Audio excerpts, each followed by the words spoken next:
আমরা বুঝতে পারলাম নতুন ফের কাজে নিয়ে চলে এলাম।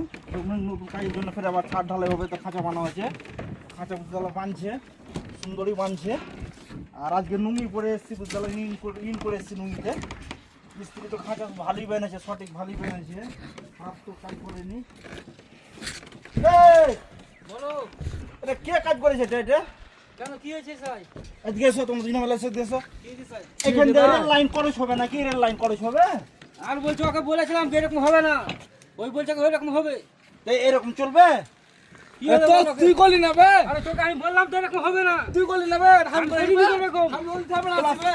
খেলা বুঝতে পারলে এদিকেও বলেছি আমি। এদিকেও গন্ডগোল করেছো, হ্যাঁ এদিকেও গন্ডগোল করেছো। ওকে বলেছি আমি যে এরকম হবে না। এই যে এটা বাইরে দিলে ঠিক হতো। ভাই দেবে তো। তুই তো তোকে বললাম চাবি কেন বলবি? আরে তোকে তো আমি বলেছিলাম না, তোকে না বললাম। এটা খুলতে হবে বুঝতে পারলে, রোডটাকে খুলে বুঝতে পারলে ঠিক করতে হবে। মজা হাওড়া ব্রিজে মজা ট্রেন যেছে নাকি? ওকে বলেছি আমি, কি বলবো তোমরা বলো? কোনটা কাজ শিখেছো এগুলো কहो তো? কাজ আর খুলে শিখবো। কাজ তো করেছি, মেলের আগে কাজ করে আমি বললাম তো কি বলবো। এই হ্যাঁ বলো। এটা ঠিক হয়ে গেছে কাজ সঠিক?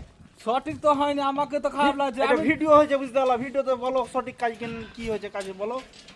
সঠিক কাজটা হয়নি, ঠিক আছে আর এই কাজটা ঠিক করে করতে হবে। এই কাজের কাজটা শাস্তি কি হবে বলো তো তোমরা দুই না? আমরা 5টার পর ঠিক আছে করে দিতে পারবো। তোমরা কে বুঝতে পারলে এখন কান ধরে উঠে বসা দরকার, যত বড় কাজ করেছো তোমরা। ঠিক আছে, এরপরে হবে না, আর হবে না, হবে না। আর হবে না, এটা হবে।